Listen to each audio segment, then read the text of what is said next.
The laughter started the moment 70-year-old Genesis Mitchell slammed a grease-stained farm ledger onto the courthouse table in Redstone County, Nebraska. Her sons actually smirked. "Dad's old notebook won't save this farm," Cole said loud enough for half the room to hear. Banker Wesley Granger leaned back smiling while developers waited for Genesis to finally surrender the last Mitchell acreage. But Genesis said nothing. She only opened the ledger to page 47. And 3 hours later, nobody in that courthouse was laughing anymore. If you've ever watched quiet people get mocked right before the truth stood up for them, stay with me. Let me tell you about the last Mitchell farm in Redstone County, Nebraska. Because by the time this story began, most of the farms around it were already disappearing. Not failing, disappearing. There's a difference. Failure happens slow. A bad harvest. A broken tractor. Too much rain one year, not enough the next. But disappearance.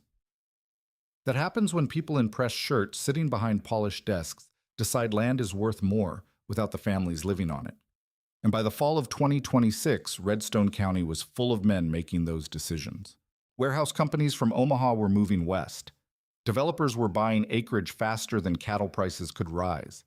Old hayfields became gravel lots. Machine sheds became distribution hubs. Cottonwood windbreaks got bulldozed flat so semi-trucks could turn easier. The county called it progress. Older farmers called it the end. The Mitchell farm sat right in the middle of all of it. 240 acres of winter wheat ground pasture and creek bottom hay, stretching beneath the cold Nebraska sky like something stubborn enough to outlive modern ideas. The white farmhouse leaned slightly from 80 years of prairie wind. The barn roof had been patched so many times it looked quilted together from different decades. But the land was paid for. Sit with that for a moment.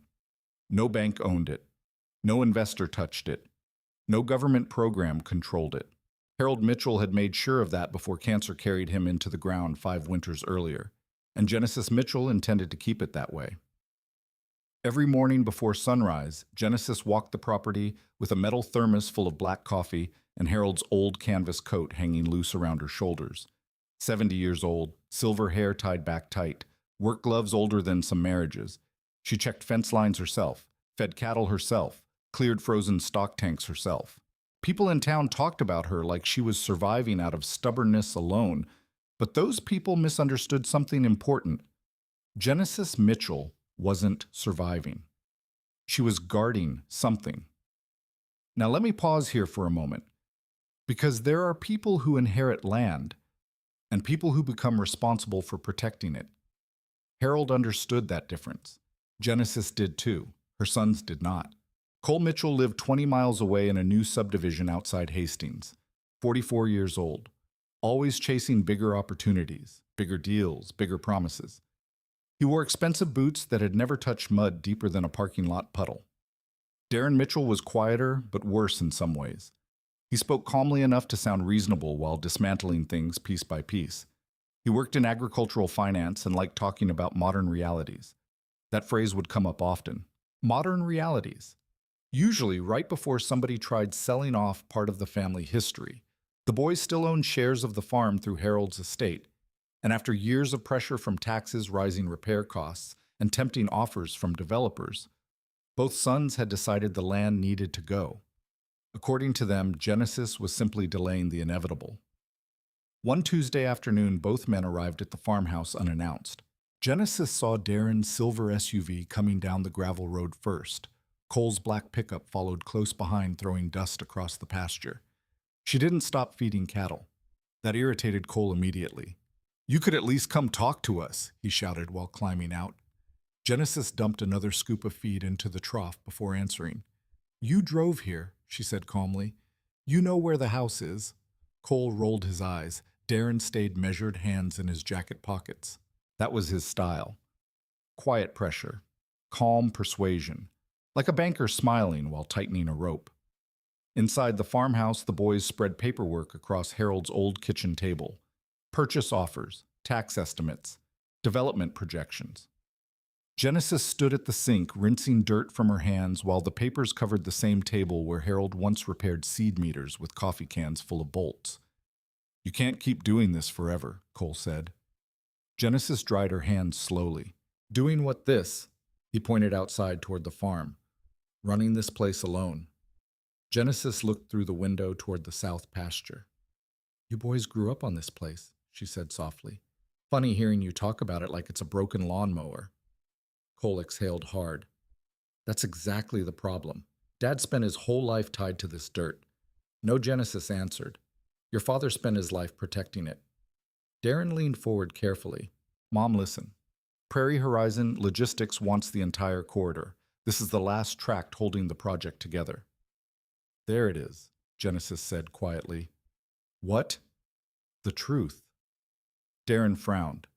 Genesis walked toward Harold's old desk in the corner of the dining room. You boys don't care about the farm, she said. You care about the check waiting behind it. Neither son answered, because she was right. Now let me tell you something else. The men circling the Mitchell farm had already calculated everything: road access, water rights, tax incentives, projected warehouse revenue, traffic studies, everything except Genesis Mitchell herself, and that would become their mistake. 3 days later, Genesis drove into town for feed supplies. Harper Feed and Supply sat beside the railroad tracks like it had since Eisenhower was president. Same crooked wood floors, same coffee pot burnt nearly black from overuse. Same old men leaning against seed pallets discussing weather forecasts like military intelligence. Conversation slowed the moment Genesis walked in carrying Harold's ledger beneath one arm. Wesley Granger stood near the counter talking with Travis Holloway. Now those two men mattered. Wesley Granger ran Prairie State Agricultural Bank. Clean haircut, clean fingernails, expensive watch. A man who never looked sweaty even during branding season. Travis Holloway represented Prairie Horizon Logistics. Younger, smooth-talking, the kind of man who smiled while studying your weaknesses. Both turned when Genesis entered. Wesley smiled first. Genesis, he said warmly, still carrying that old book around. A few men chuckled nearby. Genesis kept walking toward the feed counter. Still carrying your debt books around too, Wesley? The room went quieter after that. Travis laughed politely. Ma'am, we're only trying to help your family move forward. Genesis finally looked directly at him. Funny thing about forward, she said. A lot of people use that word when they mean erase. Nobody answered her, and that bothered Travis Holloway more than yelling would have. Because quiet people are difficult to control, especially when they stop being afraid of embarrassment. Genesis paid for her feed, lifted the heavy sacks herself, despite Cole rushing forward too late to help, and headed toward the door. But before leaving, she paused beside the coffee counter. You know what Harold used to say, she asked without turning around? Nobody spoke. He said men who rush to buy land usually know something the owners don't. Then she walked outside into the cold Nebraska wind while silence settled over Harper Feed and Supply like dust after a storm. And inside that old ledger tucked beneath her arm. Page 47 waited. The first thing Genesis Mitchell did every night before bed was lock the front door. The second thing she did was open Harold's ledger.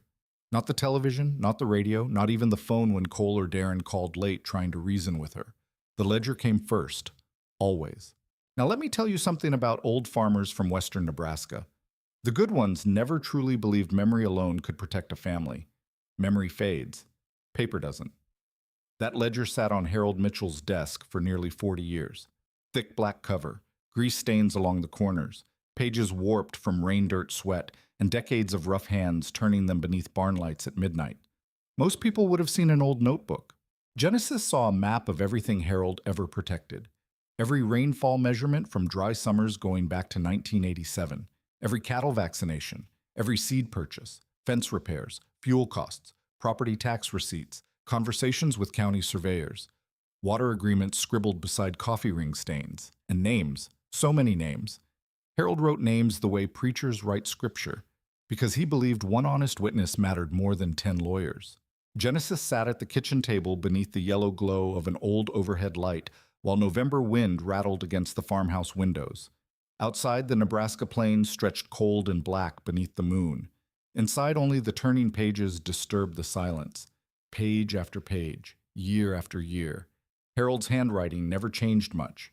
Steady, careful, patient, like the man himself.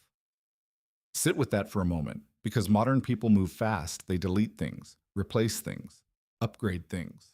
But Harold Mitchell came from a generation that believed survival belonged to those who kept records when everybody else stopped paying attention. Genesis paused near the middle of the ledger. That year appeared more heavily written than most. Entire margins filled with notes, survey references, creek measurements, fence coordinates. Then suddenly, a phrase circled twice in black ink: south boundary discrepancy. Genesis narrowed her eyes. She'd seen it before, but this time something bothered her. She reached for another stack of papers beside the ledger, modern county documents Darren had brought weeks earlier during one of his attempts to convince her to sell. Tax records, digital plat maps, updated boundary assessments. Genesis laid them side by side, and slowly, very slowly, her expression changed. Now let me pause here, because there's a certain kind of fear that only comes to people who realize somebody changed something quietly years ago. Not stolen, not erased completely, just adjusted enough so nobody would notice later. Genesis grabbed her reading glasses. She leaned closer.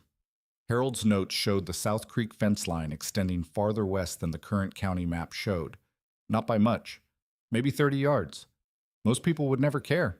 But Genesis understood land the way sailors understand tides. 30 yards could change everything, especially when access roads and development permits got involved. Outside headlights suddenly swept across the farmhouse windows. Cole. Again. Genesis closed the ledger before he walked in. Her oldest son entered without knocking, carrying cold air and impatience through the doorway. "You still doing this?" he asked. Genesis looked up calmly. Doing what? Living in the past. Cole tossed another envelope onto the table. Prairie Horizon Logistics. Final offer, revision. Genesis didn't touch it. Cole sighed heavily and walked toward the refrigerator. "You know what people are saying in town?" Genesis returned to the ledger quietly. "I stopped caring years ago. That's the problem." "No," she answered softly. "That's freedom." Cole shook his head. At 44, he looked more like a businessman than a farmer now. Clean jacket, expensive watch, stress hidden behind forced confidence. But Genesis still saw the boy who once cried after bottle feeding a weak calf through a blizzard. That boy had disappeared somewhere along the way, or maybe the world convinced him softness was weakness. "You can't fight this forever," Cole said. Genesis looked up slowly. "Fight what progress?" There was that word again, progress. Funny how often people use that word right before destroying something older than themselves. Cole pointed toward the ledger. "You actually think Dad's old bookkeeping matters?" Genesis studied him carefully before answering. "Your father wrote things down because he knew memory gets manipulated." Cole laughed once beneath his breath. "Mom, nobody's manipulating anything." Genesis slid one page across the table toward him. "Then explain this." Cole glanced down impatiently. "Numbers. Coordinates, county filing references." He barely looked for more than 2 seconds. "I don't know what any of that means." "That's because you never cared enough to learn." That landed harder than shouting would have. Cole stiffened immediately. "I spent 20 years trying to get away from this farm." Genesis nodded once. "Yes," she said quietly. "And now you're trying to sell it to prove leaving was the right decision." Silence. Heavy silence. Cole grabbed the envelope off the table. "You know what your problem is," he snapped. "You think Dad was some kind of genius." Genesis looked down at the ledger again. "No," she answered softly. "I think he was careful." Cole stood there another moment before leaving without another word. The screen door slammed behind him hard enough to rattle the kitchen windows. Genesis waited until his headlights disappeared down the gravel road before reopening the ledger. South boundary discrepancy. County filing correction pending. Witness Earl Sutton. Genesis froze. Earl Sutton. Now there was a name she hadn't heard in years. Old county surveyor. Retired nearly 2 decades ago. Harold trusted him completely. Genesis flipped forward through additional pages. More references appeared. Road easement, creek access, survey markers replaced after flood season.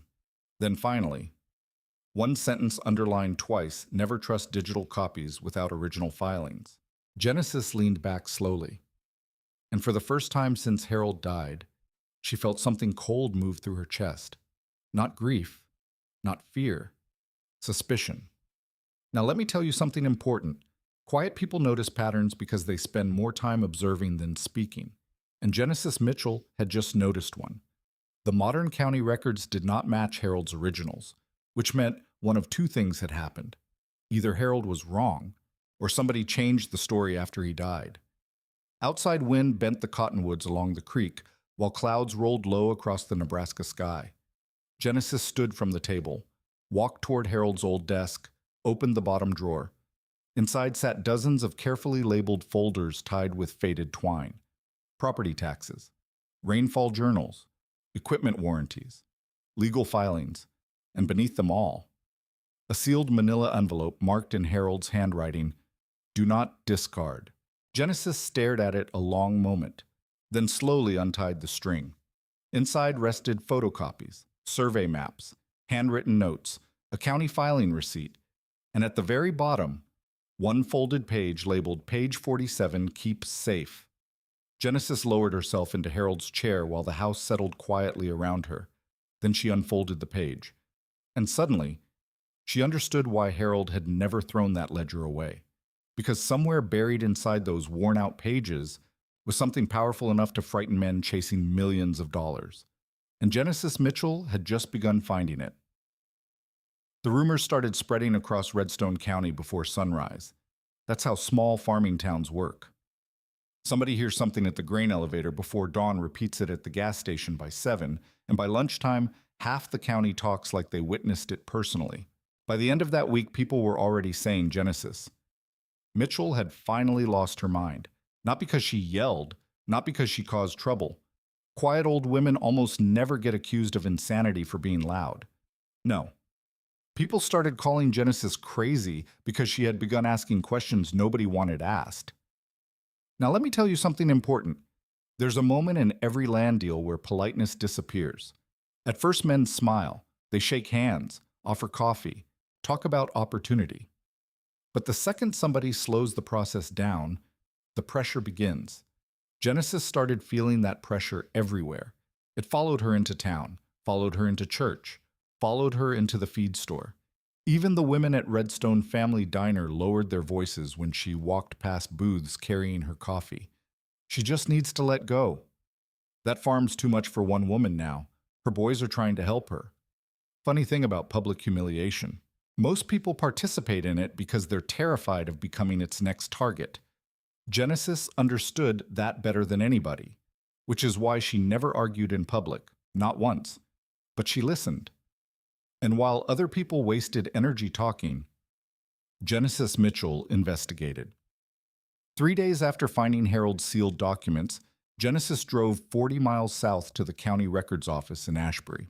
The building smelled like old paper and floor cleaner. Fluorescent lights buzzed overhead while two clerks worked quietly behind outdated computer monitors. Genesis carried Harold's ledger tucked beneath her arm again. The younger clerk noticed immediately. "You writing a book or something?" he joked. Genesis ignored the comment. "I need copies of all recorded easement corrections tied to Mitchell Farm between 1992 and 1996. The older clerk looked up slowly at that. Older people recognize seriousness faster. "What parcel number?" he asked. Genesis handed him Harold's photocopied records. The man adjusted his glasses, then frowned. "Now sit with that for a moment." Because Genesis had seen that expression before. The expression people make when reality doesn't line up the way they expected. The older clerk typed quietly for nearly 2 minutes, then stopped. "Huh." What Genesis asked calmly. "There's a discrepancy." There it was again. That word, discrepancy. The clerk printed several documents and spread them across the counter. Digital county maps showed one boundary line, but archived filings showed another. Genesis remained perfectly still. Inside, though, something cold and sharp was beginning to form. "Who updated these?" she asked. The clerk shook his head. "Couldn't tell you. System conversion happened years ago. When 2008, maybe, whole county went digital." Genesis nodded slowly. 3 years after Harold's cancer diagnosis. 1 year before he died. Now let me pause here, because there are men who wait for weakness before changing things quietly. And Genesis Mitchell was starting to suspect somebody had waited for Harold Mitchell to get sick. The older clerk lowered his voice slightly. "You didn't hear this from me," he said, "but Prairie Horizon's been reviewing county access corridors for over a year." Genesis looked at him carefully. "Who authorized that?" The man hesitated, then finally answered. "Wesley Granger's office coordinated most of it." Of course they did. Genesis thanked him quietly, collected her copies, and walked back outside into sharp Nebraska wind. Across the street stood Travis Holloway's temporary development office. Large signs already covered the windows: Prairie Horizon Logistics, bringing jobs into the future. Genesis stared at the sign a long moment, then looked down at Harold's ledger, and suddenly remembered something her husband once told her during a drought back in 1998. People don't rush toward land unless the land gives them something they can't replace. At the time, he meant water. Now Genesis suspected he'd meant something much larger. That afternoon, she stopped at Harper Feed and Supply again. Big mistake. The moment Genesis walked through the door carrying survey copies, conversation slowed. Roy Kessler from the grain co-op smirked openly near the coffee counter. "Well, look at that," he laughed. "Genesis hunting treasure maps now." A few men chuckled. Genesis kept walking. Then another voice joined in. "Maybe Harold hid gold under the pasture." More laughter. Even Travis Holloway stood near the seed shelves, smiling politely, like the entire humiliation amused him. Now let me tell you something about men like Travis Holloway. They never mock people directly at first. They prefer environments where other people do it for them. That way they stay clean while the crowd becomes cruel. Genesis laid her survey copies on the counter calmly. "Need these photocopied?" The teenage cashier nodded awkwardly. Roy leaned closer, trying to peek at the pages. "What's all this old paperwork even matter anymore?" Genesis looked directly at him. "Same reason foundations matter," Roy laughed. "Lady, the future ain't written in dusty notebooks." Genesis didn't blink. "No," she said quietly, "but sometimes theft is." That changed the room instantly. Not loud, not dramatic, but sudden, like temperature dropping before snow. Travis Holloway's smile faded slightly. "Careful what you're implying," he said. Genesis finally turned toward him fully. "You first." Silence. Even Roy stopped grinning. Now sit with that for a moment, because quiet people become dangerous the second they stop worrying about being liked. Genesis gathered her copies and headed toward the door. But before leaving, she noticed something hanging on the bulletin board near the entrance. Public Notice County Development Approval Hearing, scheduled next Thursday. Prairie Horizon Logistics Corridor Expansion. Genesis stared at it several seconds, then slowly folded the paper into her coat pocket. The timetable suddenly made sense. Pressure her. Rush the approvals. Finalize the access corridor before anyone questioned old filings. Outside, cold wind rolled dust across the parking lot, while storm clouds gathered low over western Nebraska. Genesis loaded feed sacks into her truck herself. Halfway through lifting the final bag, a voice spoke behind her. "Your husband was smarter than people realized." Genesis turned. Old Walter Boone stood near the gas pump holding a sack of mineral salt. 82 years old. Retired cattleman. One of the few men Harold respected completely. Genesis said nothing. Walter stepped closer.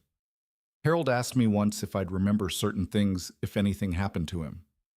Genesis felt her chest tighten slightly. "What things?" Walter looked toward Travis Holloway's office across the street. "South Creek access." Now the wind suddenly felt colder. Walter lowered his voice. "There were arguments over that corridor back in the 90s. "Mean arguments." Genesis gripped the truck bed harder. "Why didn't anybody say anything?" Walter gave a sad little laugh. "Because most men around here figured your husband handled it." He paused. "And because folks tend to forget old fights once money gets involved." Genesis nodded slowly. Walter studied her carefully. "You really think there's something buried in those records?" Genesis looked down at Harold's ledger, then back toward the distant Mitchell fields beyond town.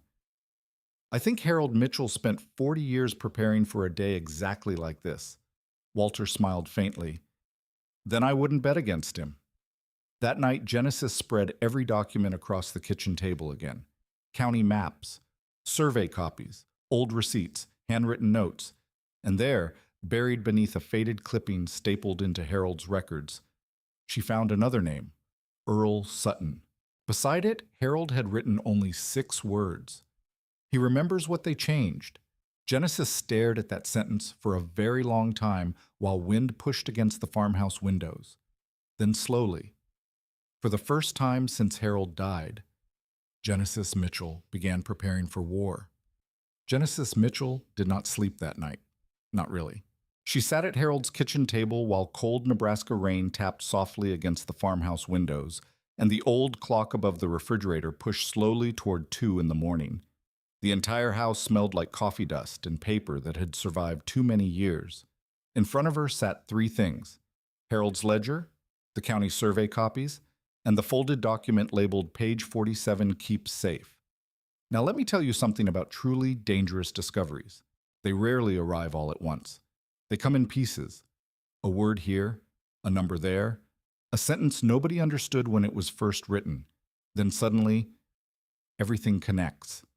Genesis unfolded the page again beneath the kitchen light. The paper was brittle near the corners. Harold's handwriting looked darker here than anywhere else in the ledger, pressed harder into the page. Like he knew this mattered more than everything around it. Across the top he had written, South Access Corridor, final correction. Beneath it sat measurements, coordinates, old county references, survey stakes, and one sentence underlined twice. If corridor rights disappear, Mitchell Farm becomes the key to every future development south of Dry Creek. Genesis stared at that line for a very long time. Outside, thunder rolled softly over distant pasture land. Now sit with that for a moment, because most people think farms are valuable because of crops, or cattle, or oil. But sometimes, the most valuable thing on land is where people are allowed to cross it. Access. Road frontage, transport corridors. One legal strip of land can decide whether million-dollar projects live or die. And Harold Mitchell had known that 30 years earlier. Genesis reached for another page clipped behind the original. This one was stranger, hand-drawn, rough pencil map, Dry Creek running south along the pasture line, old fence markers, a gravel service road, then a shaded rectangle marked with 2 words disputed entry. Genesis leaned closer. According to modern county maps, Prairie Horizon Logistics planned to route its entire warehouse corridor through land adjacent to Mitchell Farm. But Harold's map suggested something entirely different. The legal access route crossed Mitchell property first, which meant without Genesis Mitchell signing access permission, the entire development could collapse. Not delayed, collapsed. Now, let me pause here, because suddenly all the pressure made sense. The rushed offers, the fake politeness, the public humiliation. Wesley Granger and Travis Holloway weren't simply trying to buy farmland. They were trying to secure the one property capable of controlling everything around it. Genesis slowly leaned back in Harold's chair, then whispered softly into the empty kitchen. "What did you find, Harold?" The rain continued tapping against the windows, and for the first time since his death, Genesis felt like her husband was still sitting in that room beside her, watching quietly, waiting for her to understand. By sunrise, she was still awake. The next morning, Genesis drove west toward Ashbury again. This time, she didn't stop at the county office. She drove past it, out beyond town, toward an old nursing home sitting beside harvested soybean fields under gray November skies. Maple Hills Care Center. Earl Sutton lived there now, 87 years old. Former county surveyor. The same man Harold trusted enough to write his name beside page 47. Genesis found him sitting near a window watching birds fight over seed outside a feeder. Thin now. Frailer than she remembered, but his eyes remained sharp. Old surveyors notice details the way hunters notice movement. The moment he saw Harold's ledger beneath Genesis's arm, his expression changed. "Well," Earl said softly, "I wondered when somebody would finally bring that back." Genesis sat slowly across from him. "You remember it?" Earl gave a tired little laugh. Harold carried that thing like scripture. Genesis placed page 47 on the table between them. Earl studied it quietly for several moments, then nodded once. He kept it safe. What exactly happened? Genesis asked. Earl looked toward the window before answering. Greed, he said simply. Now let me tell you something important. Old men who worked land disputes for decades learn how to recognize greed faster than lawyers do, because greed always follows the same pattern. First it arrives smiling, then it starts moving fence lines. Earl folded his hands carefully. Back in '94, he began county planners wanted future transport access south of Dry Creek. Problem was, the legal corridor crossed Mitchell land. Genesis listened without interrupting. Developers pushed hard even back then, Earl continued, but Harold caught survey discrepancies during a flood reassessment. Genesis slid the modern county map toward him.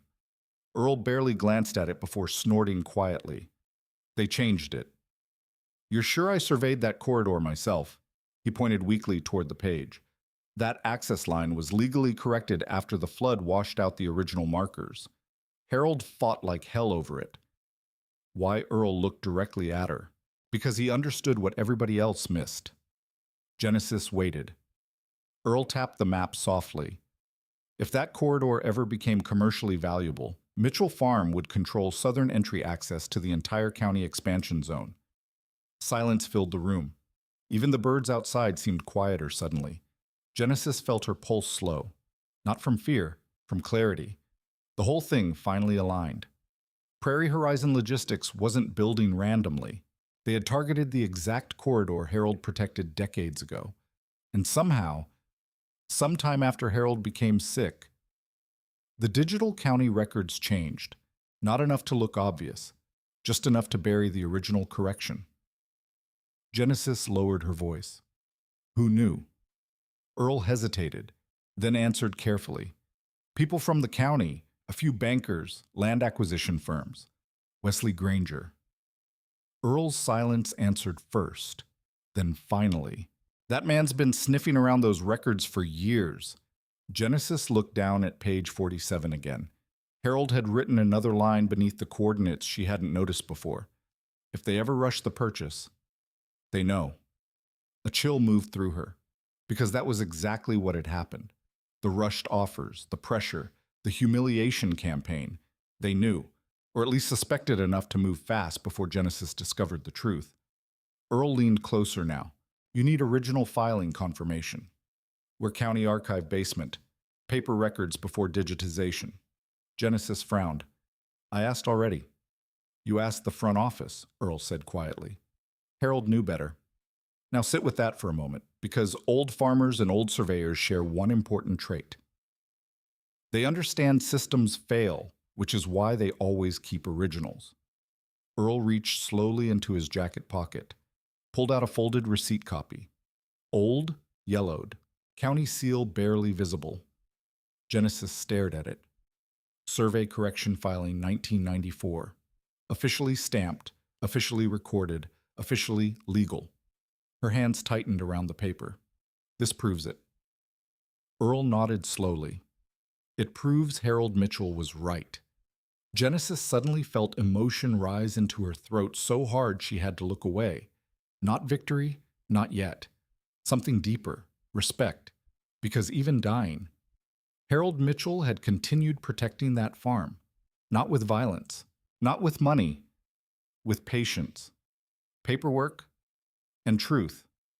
Earl studied her carefully. You know what scared those men most about your husband? Genesis shook her head. He never forgot anything. Outside the nursing home window, cold wind bent the harvested fields beneath a darkening Nebraska sky. Genesis gathered the papers carefully back into Harold's ledger, then finally asked the question sitting heaviest on her chest. What happens if this gets exposed publicly? Earl gave a tired smile. The same thing that always happens when greedy men build plans on stolen ground. He paused. Everything falls apart. And suddenly, Genesis Mitchell understood something clearly for the first time. Page 47 was never just an old record. It was a buried landmine. And next Thursday, Inside a crowded county hearing, somebody was finally going to step on it. The first person Genesis Mitchell called after leaving Maple Hills Care Center was not a lawyer. It was Walter Boone. Now that matters, because younger people tend to believe truth lives inside courtrooms. Older farmers know better. Truth usually lives in memory first, and memory becomes dangerous when enough honest people still share it. Walter answered on the second ring. "You found something," he said immediately. Genesis looked out across the highway, stretching through harvested Nebraska fields. "Yes." Long silence. Then Walter asked quietly, "How bad?" Genesis tightened both hands around the steering wheel.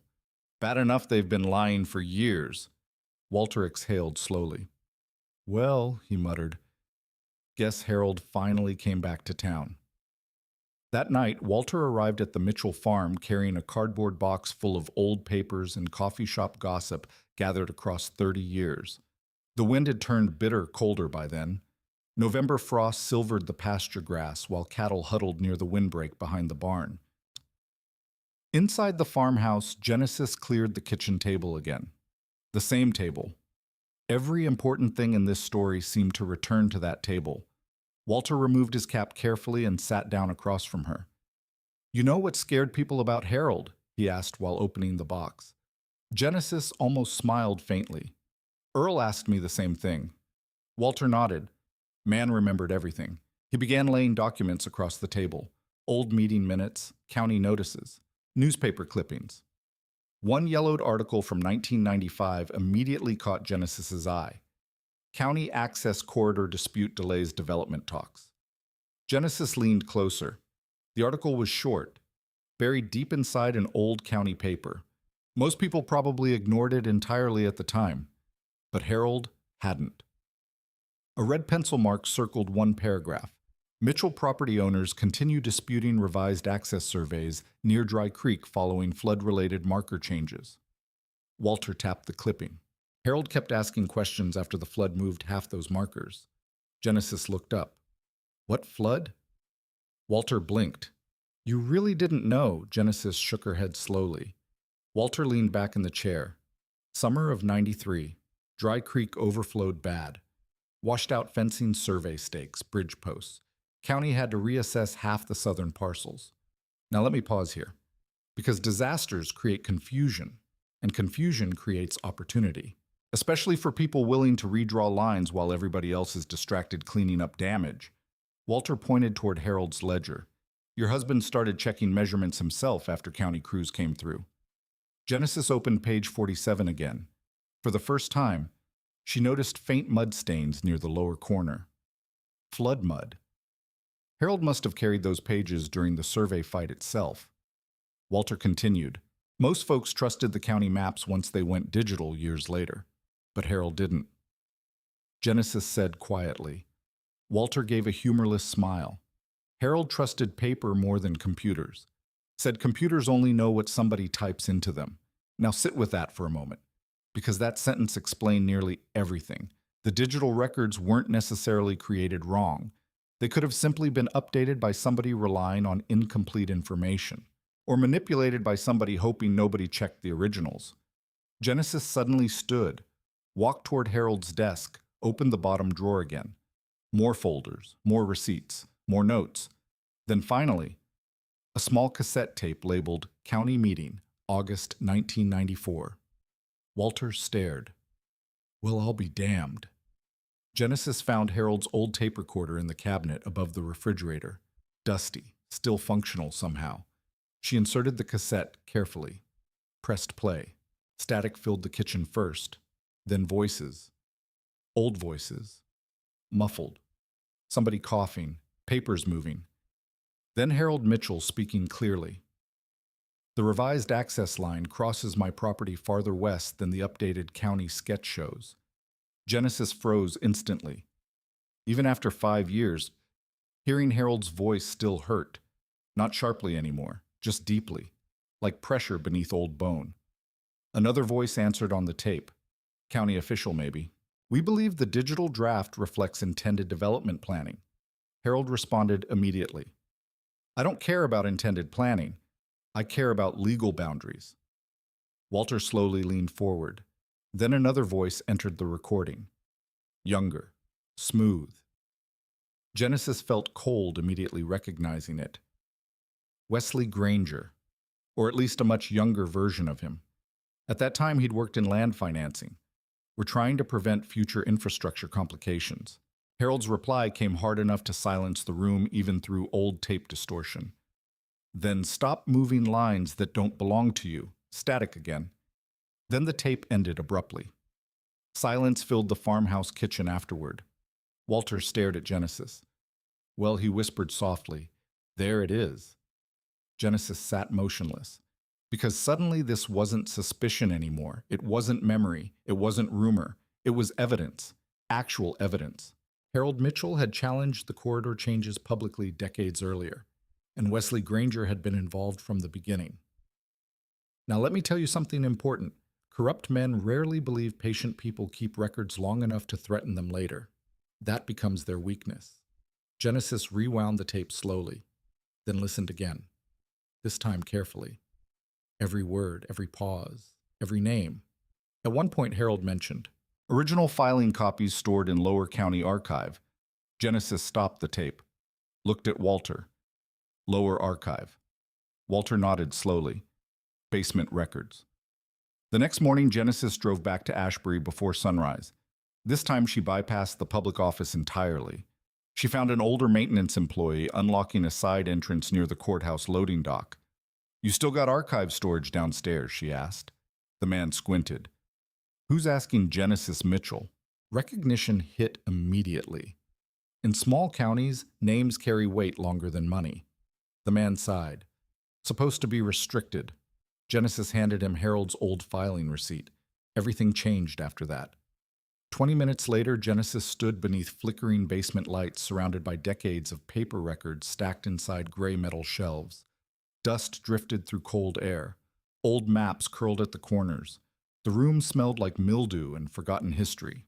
And somewhere down there, Harold Mitchell had hidden the truth in plain sight. Genesis searched for nearly 2 hours. Then finally, she found it. Box 14C, Flood Reassessment Filings, 1993 to 1995. Her hands trembled slightly opening it.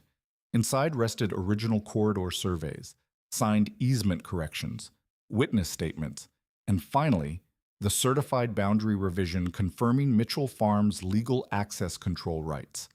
Stamped, filed, official. Genesis closed her eyes briefly. Not from relief, from vindication. Harold had been right all along. More importantly, he had known someday somebody might try this again, which meant page 47 wasn't just protection, it was preparation. Now sit with that for a moment. Because the most dangerous people in the world are not angry people. They're patient people who prepare quietly while everybody else laughs. Genesis carefully photographed every document, made copies, stored originals inside waterproof sleeves. By the time she emerged from the courthouse basement, snow had begun falling lightly over Ashbury. Small flakes drifting across the parking lot, winter arriving, and with it, the final stage of this fight. Back at the farm that evening, Genesis found Darren waiting beside the barn. Not Cole. Darren, the quieter son, the one who usually spoke calmly enough to sound reasonable, but tonight he looked nervous. "Mom," he said carefully, "you need to stop." Genesis continued carrying feed buckets. Stop what? This investigation. Genesis almost smiled at the word. Investigation. Interesting choice. Darren stepped closer. Prairie Horizon's getting concerned. There's another interesting phrase. Mom. Genesis finally turned toward him fully. Snow drifted between them beneath the pale Nebraska sky. Did Wesley Granger send you? Darren hesitated too long. That told her everything. Genesis nodded slowly. There it is. Darren lowered his voice. You don't understand what you're walking into. Genesis looked past him toward the frozen southern pasture, then toward Dry Creek beyond it, the same land Harold protected 30 years earlier. No, she said softly. I understand exactly what they're afraid of. And suddenly Darren Mitchell realized something terrifying. His mother was no longer defending memories. She was building a case. Snow came early that year. Not heavy, just enough to turn the Mitchell fields pale beneath gray Nebraska skies and make old bones ache before sunrise. Genesis Mitchell stood inside the barn before dawn, spreading fresh straw beneath the cattle shelters, while wind hissed through the wooden slats overhead. Work still had to be done. That was one thing life on a farm teaches faster than anything else. The world does not pause because families are breaking apart. Now let me tell you something difficult. Some of the deepest betrayals in life arrive wearing familiar faces. Not enemies, not strangers, children. And by the second week of November, Genesis could feel something changing inside both her sons. Darren had become nervous. Cole had become impatient. That combination usually meant men had already made decisions they didn't want questioned. Genesis finished feeding cattle and headed back toward the farmhouse, carrying an empty grain bucket when she noticed tire tracks in the snow near Harold's machine shed. Fresh, not hers. She stopped walking immediately, then slowly turned toward the shed. The sliding barn door stood slightly open. Genesis set the bucket down quietly, walked forward. And inside, she found Cole and Darren standing beside Harold's old workbench surrounded by papers. Both men froze. Now sit with that for a moment, because guilty people always look surprised when honesty walks into the room. "What are you doing?" Genesis asked calmly, too calmly. That unsettled Cole instantly. Nothing he answered too fast. Genesis looked toward the workbench. Prairie Horizon paperwork, legal forms, survey copies, preliminary development agreements. There it was, the truth. Darren stepped forward carefully. "Mom, listen." "No," Genesis said softly. "You listen." The entire shed went silent except for wind rattling loose tin overhead. Genesis walked slowly toward Harold's workbench, ran one gloved hand across old wrench marks worn into the wood after decades of repairs, then looked directly at her sons. "You boys signed something." Neither answered immediately, which was answer enough. Cole finally exhaled hard. "It's a preliminary agreement." Genesis nodded once. How much? Cole hesitated. 3.8 million. Funny thing about large numbers. People say them like they explain everything. Genesis looked around the machine shed. Harold's welding tools still hung neatly beside the wall. Coffee cans full of bolts, old hydraulic parts. A faded family photo taped beside the drill press. 40 years of life inside one building. And suddenly Genesis understood something heartbreaking. Her sons no longer saw any of it, only the check. Now let me pause here, because greed rarely begins with evil. It usually begins with exhaustion. Cole was tired of debt. Darren was tired of uncertainty. Both men had convinced themselves selling the farm meant freedom. That's how people justify destroying things they no longer understand. Genesis looked at Darren first. "Did Wesley Granger write this contract?" Darren lowered his eyes slightly. Cole grew defensive immediately. "You're acting like this is some conspiracy." Genesis turned toward him slowly. "Isn't it?" Cole laughed bitterly. "Mom, this isn't some movie. Nobody's stealing the farm." Genesis stepped closer now. Snowlight filtered through the high barn windows across Harold's old workbench between them. "No," she said quietly. "You boys are giving it away." Cole's jaw tightened. "You know what this place gave us growing up?" he snapped suddenly. Cold silence. Genesis waited. "Stress," Cole continued. "Broken equipment, Dad working himself half to death. Every drought, every bad year, every winter wondering if bills got paid. There it was, the real wound, not greed, resentment.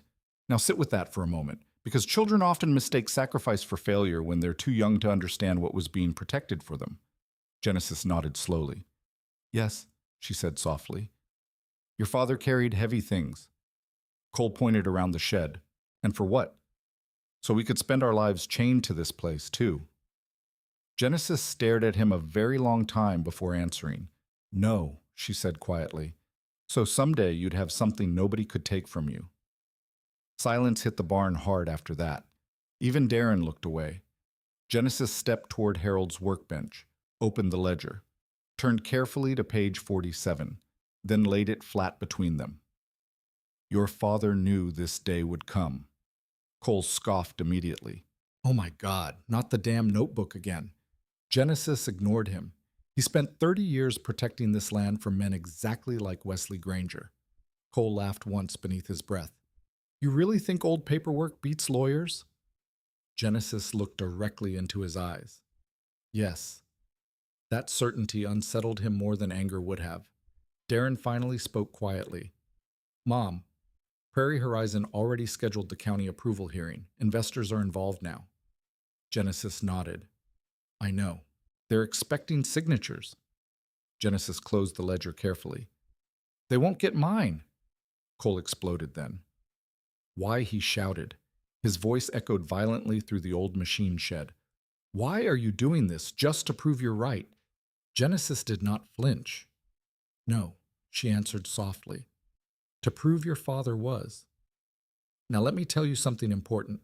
Quiet people become frightening the moment they stop defending themselves and start defending truth instead. Cole turned away angrily. You know what he muttered? Maybe Dad was the problem. That landed like a hammer. Even Darren looked shocked. Genesis stood perfectly still. And when she finally spoke, her voice came softer than before, which somehow hurt more. Your father missed chemotherapy appointments to keep this farm out of debt. Cole looked away immediately. Genesis continued. He sold cattle he loved during drought years so you boys could go to college. Silence. He worked nights repairing other men's combines after his diagnosis because he refused to borrow money against this land. Darren lowered his head. Genesis stepped closer now. And when he knew he was dying, her voice caught slightly there. He still spent his final months documenting records because he believed someday his sons might need protecting from men in suits. Nobody spoke. Wind rattled hard against the shed doors outside.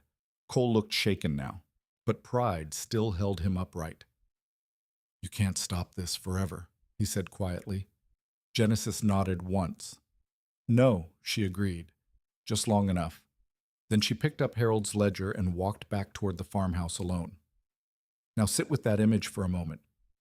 Old woman. Snow falling. Carrying 40 years of records beneath one arm while her sons stood behind her inside a machine shed full of memories they no longer knew how to value. That night the phone rang just after dinner. Wesley Granger. Genesis answered calmly. Evening, Genesis. You should stop calling my house. Wesley gave a practiced chuckle. We both know this hearing can still go smoothly.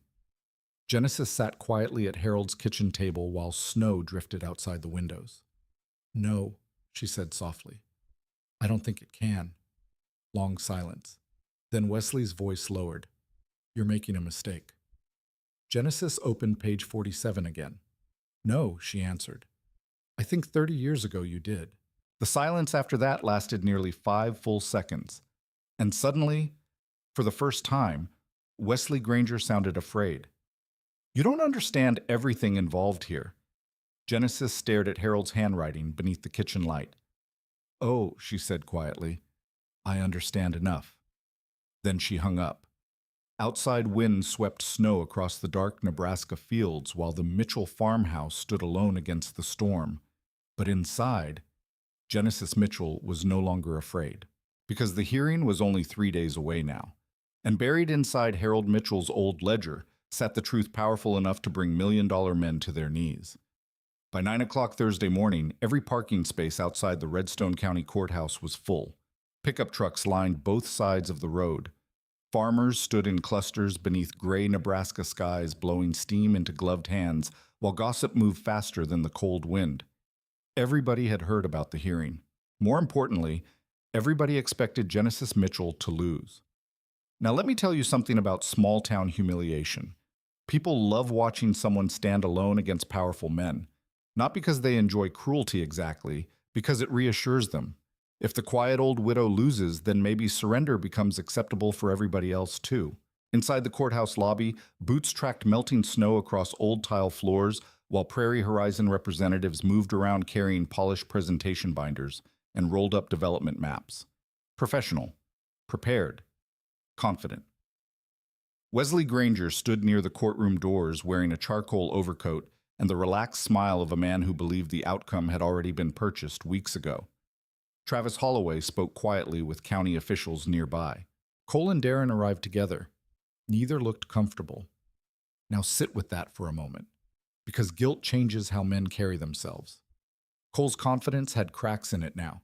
Darren barely made eye contact with anyone, but the moment Genesis Mitchell stepped through the courthouse doors carrying Harold's ledger beneath one arm, conversation changed instantly.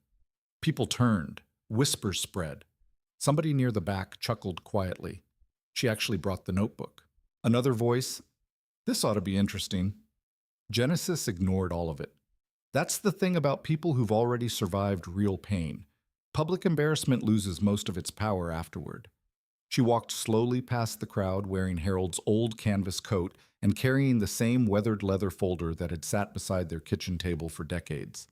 Walter Boone stood when he saw her. So did two older ranchers near the back wall, not dramatically, just respectfully. Genesis nodded once toward them before entering the hearing room.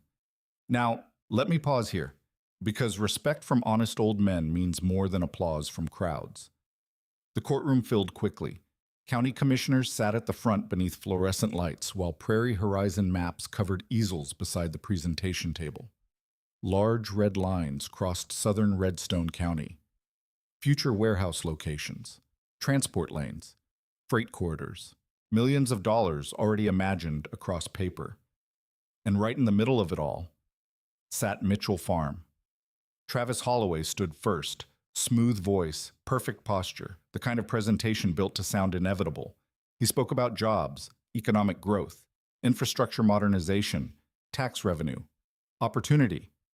That word again? Opportunity. Funny how opportunity always seems to arrive demanding somebody older sacrifice something first. Slides clicked across a projector screen. Graphs. Profit estimates. Development phases. People nodded along. Even county officials looked impressed. Then Travis smiled toward Genesis. Of course, he said warmly, all remaining land concerns have already been resolved cooperatively with surrounding owners. There it was, the lie. Genesis remained still. Wesley Granger leaned back confidently nearby. Cole stared at the floor. Darren rubbed his hands together nervously. Travis continued speaking another 15 minutes before the commissioners opened the floor for objections. Silence. Nobody moved at first, then slowly, Genesis Mitchell stood, and somewhere in the back of the room, somebody laughed quietly. Now sit with that image for a moment. 70-year-old widow, old canvas coat, grease-stained ledger, standing alone against bankers, developers, lawyers, and county officials. Most people in that room already believed they knew how the story ended. That was their mistake. Genesis walked slowly toward the front table. The room stayed silent, except for boots creaking softly against old courthouse flooring. She placed Harold's ledger on the table. Wesley Granger smiled faintly. "You really intend to challenge county development filings with an old notebook?" A few people laughed softly again. Genesis looked directly at him. "No," she said quietly. "I intend to challenge them with your own records." That changed the room immediately. Travis Holloway straightened slightly. Genesis opened the ledger carefully, turned pages slowly, then stopped. Page 47.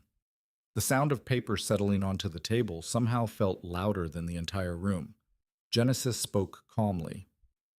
"My husband documented a legal boundary correction following the Dry Creek flood reassessment in 1994. One commissioner frowned. Travis responded smoothly. "All current access records have already been verified through county digital mapping." Genesis nodded once. "Yes," she said. "That's the problem." Whispers started moving across the room. Genesis reached into her folder, removed certified archive copies, original filings, survey corrections, signed easement records, then laid them beside the ledger. One commissioner leaned forward immediately. "Where did you get these county basement archive?" Wesley Granger's expression changed for the first time, only slightly, but Genesis saw it. Fear. Now let me tell you something important. Powerful men rarely panic loudly. The dangerous moment comes when they stop smiling. Genesis turned another page. "My husband challenged revised corridor maps 30 years ago, Because legal access markers were moved after flood reassessments. Travis stepped forward quickly. With respect, these records are outdated. No, Genesis interrupted softly. They're original. Silence. Genesis handed the documents to the county clerk. The older woman adjusted her glasses, started reading, then paused. Read again. And suddenly the entire room shifted. You could feel it, like pressure changing before tornado weather. The clerk looked up slowly. These filing numbers are legitimate. Nobody spoke. Genesis continued. The Mitchell property maintains legal control over the southern access corridor identified in Prairie Horizons transport proposal. Commissioner Hale frowned hard now. That would mean... Genesis nodded. Yes. She looked directly toward Travis Holloway. Without Mitchell Farm access authorization, this development corridor cannot legally connect to state freight routing. Dead silence. Absolute silence. Somewhere near the back, somebody whispered, "Oh God." Travis recovered first. These documents may reflect historical inconsistencies, but modern revisions... A new voice interrupted him. Modern revisions didn't erase legal filings. Everybody turned.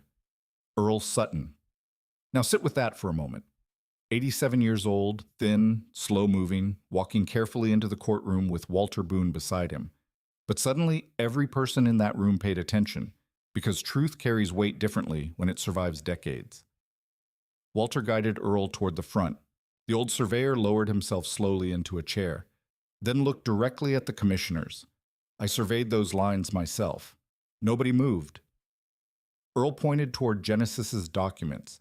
Harold Mitchell corrected the flood reassessment discrepancy legally in 1994. Commissioner Hale looked stunned. You're certain Earl's eyes hardened. Son, he said quietly, I spent 40 years surveying land before half this room learned long division. A few nervous laughs escaped, then vanished immediately. Earl continued. The county digital conversion failed to carry forward the corrected corridor designation. Genesis looked toward Wesley Granger. His face had gone pale. Not dramatic panic. Worse. Calculation collapsing in real time. Commissioner Hale turned toward the county attorney. Is this accurate? The attorney flipped frantically through the filings, then slowly, very slowly, nodded. Yes. The word barely left his mouth, but it detonated across the room. Travis Holloway stood frozen. Wesley looked down at the table. Cole stared at Genesis like he no longer recognized his own mother. And Darren looked sick. Now let me pause here. Because this was the moment everything changed. Not when Genesis won, when everybody realized Harold Mitchell had been right for 30 years. Commissioner Hale cleared his throat heavily. Pending immediate legal review, he announced carefully, Prairie Horizon corridor approval is suspended. Gasps, whispers, movement everywhere. Travis stepped forward angrily. This is absurd. We've invested millions based on county-certified records. Genesis finally looked directly at him, and for the first time in the entire hearing, she allowed herself the smallest trace of steel in her voice. Then maybe, she said quietly, you should have checked the originals before trying to buy what wasn't yours. Nobody laughed this time, not one person, because suddenly the old widow carrying a grease-stained ledger no longer looked foolish. She looked terrifying, and across the courtroom table, page 47 lay open beneath fluorescent light like a loaded weapon Harold Mitchell had fired from beyond the grave. The collapse started before lunchtime. That's the thing about fragile empires.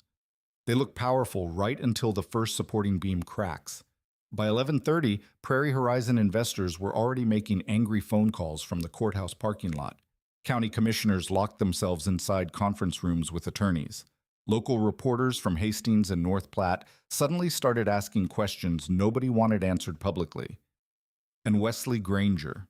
He disappeared through the side exit before most people even realized the hearing was over. Now let me tell you something important. Men who build careers controlling situations do not handle exposure well, especially when the exposure comes from somebody they dismissed as harmless. Genesis Mitchell walked out of the courthouse carrying Harold's ledger beneath her arm, while snow drifted lightly across the courthouse steps. Nobody laughed this time. People moved aside quietly as she passed. Respect changes the atmosphere around a person. You can feel it physically. Walter Boone followed close behind her. Earl Sutton had already been helped carefully into a truck to return to Maple Hills Care Center, exhausted but smiling faintly beneath his wool cap. You know, Walter muttered beside Genesis, Harold would have enjoyed watching Wesley run out that side door. Genesis almost smiled. Almost. But something inside her remained heavy. Because victory has a strange taste when the people standing defeated include your own children. Across the parking lot, Cole and Darren stood beside Darren's SUV arguing quietly. Cole looked furious. Darren looked shaken. Genesis started toward her truck without speaking to either of them. Then Cole called out behind her, "Mom." She stopped. Snow blew between them across the courthouse lot. Cole approached slowly, not angry anymore. Something worse, confused. "You knew all this?" he asked. Genesis looked at him carefully. "No," she answered honestly. "Your father did." Cole rubbed both hands over his face hard. "That project's dead now." Genesis nodded once. "Yes. That deal would have changed everything for us." Genesis studied her oldest son standing beneath gray Nebraska skies looking more lost than victorious, then quietly asked, changed what Cole opened his mouth, stopped, because suddenly he didn't know. Now sit with that for a moment. A lot of people spend years chasing money because they think it will fix a feeling they never properly named. Genesis finally spoke again. "You know what your father used to say?" Cole stared silently. He said people willing to trade permanent things for temporary comfort usually lose both. Cole looked away toward the snow-covered road. Dad didn't understand how hard things got. Genesis's expression softened slightly then. "Oh," she said quietly. He understood exactly. That hit harder than anything else she could have said, because deep down, Cole knew it was true. Harold Mitchell understood struggle better than any of them. He just refused to surrender to it. Darren walked over slowly now. Unlike Cole, he looked ashamed, not defensive, ashamed. "There's more, isn't there?" Darren asked quietly. Genesis tightened her grip on Harold's ledger. "Yes." Neither son spoke. Genesis looked back toward the courthouse windows where county officials still moved frantically behind the glass. Then she finally said the thing she'd carried silently for years. "Your father didn't spend 40 years protecting this farm just so his sons could become rich." Cole frowned. Then what was all this for? Genesis looked toward the distant western horizon where snow drifted across open Nebraska pasture land. "For families that come after us." Silence. Walter Boone quietly stepped away toward his truck, sensing something private unfolding. Genesis opened the ledger slowly. Not page 47 this time. Farther back, near the final pages. Inside sat another folded document. A letter. Harold's handwriting across the front. "For Genesis, when the boys forget what this land is for." Cole stared. Darren swallowed hard. Genesis unfolded the letter carefully. "Now, let me pause here, because some words become heavier after death, especially words written by men who knew time was running out." Genesis read silently at first, then aloud. "If you're reading this, it means the pressure finally came." Wind whispered softly through the parking lot. "Genesis, land doesn't survive because families own it. Land survives because somebody chooses to protect it when easier choices appear." Cole lowered his eyes. Darren stood motionless. Harold's words continued. "Our boys grew up during hard years. Don't blame them if fear convinces them money equals safety. Most men learn that lesson too late." Genesis's voice shook slightly there. "Only slightly." Then she continued reading. "But if the corridor ever becomes valuable, do not sell it to people who see this county as numbers on paper." Snow drifted across Harold's old handwriting. "Use it to build something that outlasts us." Genesis lowered the letter slowly. Silence sat between all three of them. Heavy silence. The kind that changes people if they let it. "Now let me tell you something heartbreaking. Children often spend years misunderstanding sacrifices made quietly on their behalf." Cole finally spoke. "He planned this." Genesis shook her head gently. "No." Then looked down at the ledger. "He prepared for it." And suddenly both sons realized something they had never fully understood about their father. Harold Mitchell wasn't simply stubborn, he was patient enough to think beyond his own lifetime. That realization hit Darren hardest. "What were we doing?" he whispered softly. Genesis looked at him, trying to escape fear. Cole stared out across the snowy parking lot. "I thought selling meant freedom." Genesis nodded sadly. "Most people do. Now sit with that for a moment, because modern America is full of people selling irreplaceable things, trying to buy peace they never find afterward." 3 days later, Prairie Horizon officially suspended the entire Redstone Corridor project. County officials launched internal reviews into the digital filing discrepancies. Wesley Granger disappeared from public view almost immediately. Rumors spread that state investigators had begun examining land acquisition communications tied to Prairie Horizon's banking arrangements. Funny thing about powerful men. The same town that fears them during success usually abandons them the second weakness appears. At Harper Feed and Supply, nobody joked about Genesis Mitchell anymore. Roy Kessler actually removed a comment halfway through making it when she walked in one morning. Travis Holloway's temporary office downtown closed within the week, and across Redstone County, people started talking about Harold Mitchell differently, not as a stubborn old farmer, as a man who saw farther ahead than everybody else. But Genesis took no pleasure in any of it. That surprised people. They expected celebration, revenge, public humiliation. Instead, Genesis spent most evenings alone at Harold's kitchen table, reading through the remaining pages of the ledger quietly while snow deepened across the farm outside. Then one night, she found something else, folded inside the back cover. A blueprint, hand-drawn, old barn renovations, additional bunkhouses, workshop layouts, notes about beginner acreage leases, training plots, apprenticeship housing. Genesis stared at the sketches in disbelief, then finally understood. Harold Mitchell had never intended the farm to end with their family. He intended it to become a place where young families without land could learn farming without drowning in debt. A future, not just a property. At the bottom of the final page, Harold had written, "If this farm survives, let it help somebody else survive too." Genesis closed the ledger slowly, and suddenly tears finally came. Not from grief, from understanding, because after all the fighting, all the pressure, all the humiliation, the ledger had never truly been about winning. It was about preserving purpose. And outside the farmhouse windows, snow covered the Mitchell fields quietly beneath the Nebraska moon, while a new future waited just beyond winter.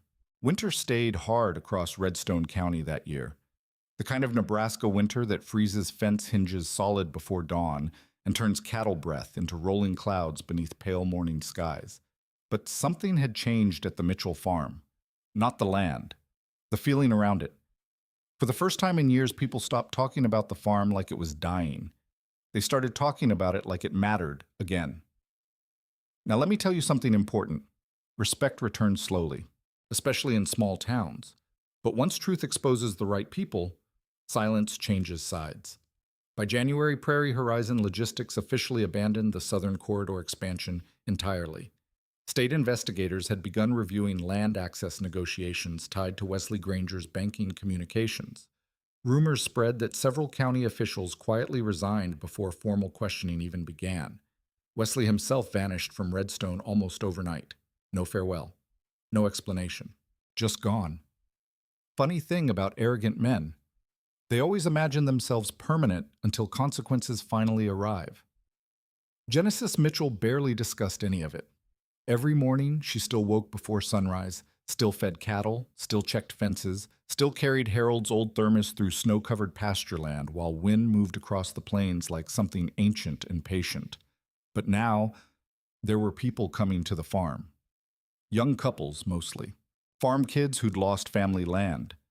Veterans trying to rebuild their lives. Beginning ranchers crushed beneath impossible startup costs. Because word had spread about Harold's plans. And Genesis had decided something. The Mitchell farm would not survive simply by resisting greedy men. It would survive by becoming useful to people who still believed land meant something more than profit. Now sit with that for a moment. A lot of people spend their lives protecting things. Very few transform those things into hope for somebody else afterward. That was the difference between ownership and legacy. One bitterly cold February morning, Darren arrived before sunrise carrying work gloves instead of paperwork. Genesis noticed immediately. He stood awkwardly beside the barn while snow drifted around the feedlot. "I came to help," he said quietly. Genesis studied him a long moment, then handed him a shovel. No speech, no dramatic forgiveness, just work. That's how healing happens in farming families sometimes. Not through emotional conversations, through shared labor, side by side, hour after hour. Darren spent the entire morning clearing frozen drainage near the cattle pens. By noon, his expensive coat was soaked with slush and manure. Harold would have smiled seeing it. Inside the farmhouse afterward, Darren sat quietly at the kitchen table drinking coffee while Genesis reviewed Harold's blueprints again. Finally, he spoke. "I didn't understand him." Genesis looked up. "Your father?" Darren nodded slowly. "I thought he was scared of change." Genesis almost smiled faintly. "No," she said softly. "He was scared of forgetting." Darren stared into his coffee cup. "I spent years thinking success meant escaping this place." Genesis folded the blueprints carefully. That's because modern America teaches people roots are weaknesses. Silence. Then Darren looked toward Harold's ledger resting on the kitchen counter. "I read the apprenticeship plans." Genesis nodded. "What do you think?" Darren hesitated, then answered honestly. "I think Dad was building something bigger than a farm." There it was. Understanding, late, painful, but real. Now let me tell you something heartbreaking and beautiful at the same time. Children rarely recognize their parents' wisdom during the years they're busy resisting it. Sometimes it takes loss, sometimes humiliation, sometimes almost destroying the very thing protecting them. Cole took longer, much longer. Pride usually does. By spring planting season, Darren had become a regular presence at the farm again, quiet, humbled, learning things he once dismissed. But Cole stayed away entirely. Until April. That afternoon, Genesis was repairing fence wire near Dry Creek when she spotted a black pickup parked beside the barn. Cole stood outside the farmhouse holding Harold's old canvas coat in both hands. Not wearing it, holding it, like something fragile. Genesis walked toward him slowly through tall spring grass, moving beneath warm Nebraska wind. Cole looked exhausted, older somehow. "Lost the investment condo," he said quietly before she even reached him. Genesis said nothing. Market collapsed after the corridor deal died. Still silence. Cole looked down at the coat. "I blame Dad for everything." Genesis stopped beside him. "No," she said softly. "You blamed the farm." Cole swallowed hard, then finally looked at her directly. "I think I was angry because he loved this place more than comfort." Genesis studied her son's face carefully, and suddenly, she no longer saw a greedy man. She saw a tired little boy who spent half his life misunderstanding sacrifice. Now sit with that for a moment. Most anger inside families is grief wearing armor. Cole's voice broke slightly. "I should have listened." Genesis looked toward Dry Creek winding quietly beyond the pasture, then back toward Harold's machine shed. "No," she answered gently. "You should have learned." That hit him harder than punishment ever could. Cole lowered his head. "I'm sorry, Mom." Genesis stepped closer, then handed him something. A pen, simple black ink pen from Harold's old desk drawer. Cole frowned slightly. Genesis walked past him into the farmhouse kitchen, opened Harold's ledger carefully, then set a brand new blank ledger beside it. Fresh pages, empty lines, untouched future. She slid it toward him. "Then start writing something worth leaving behind." Silence filled the kitchen. Deep silence. The good kind. The kind that heals instead of wounds. Cole stared at the empty ledger a very long time before sitting down slowly at the table where Harold once worked night after night, recording rainfall debts, repairs, and promises. Then finally, he wrote the first line. Outside spring wind moved across Mitchell farmland beneath endless Nebraska sky while cattle grazed peacefully beyond Dry Creek. And for the first time in many years, the future no longer felt threatened there. It felt planted. By summer, the Harold and Genesis Mitchell Agricultural Trust officially opened. The old machine shed became a workshop classroom. Young families leased small acreage sections at affordable rates while learning sustainable cattle management equipment repair, rotational grazing, and debt-free farming principles. Walter Boone volunteered twice a week teaching fence building. Darren handled bookkeeping. Even Cole began helping repair tractors inside Harold's old shed. Funny how men rediscover themselves once they stop chasing people who profit from their insecurity. And hanging inside the workshop office, framed beneath glass, sat page 47. Not because it stopped a development deal, because it reminded everybody inside that building what quiet preparation can protect. One evening near harvest season, Genesis sat alone on the farmhouse porch, watching sunset pour gold across the fields. Harold spent his life defending. The ledger rested beside her, old, worn, sacred in its own way. Wind moved softly through the cottonwoods near Dry Creek, while distant tractor engines hummed across the county. Genesis opened the ledger one final time. Inside the back cover, Harold had written something she somehow missed before. Small words, almost hidden. The purpose of land is not ownership, it is stewardship. Genesis smiled softly then. Real smile this time, because after all the fighting, all the pressure, all the humiliation, Harold Mitchell's greatest victory was never saving the farm. It was teaching the next generation why it mattered, and somewhere beyond the fading Nebraska sunset, it almost felt like the old farmer finally rested easy, too.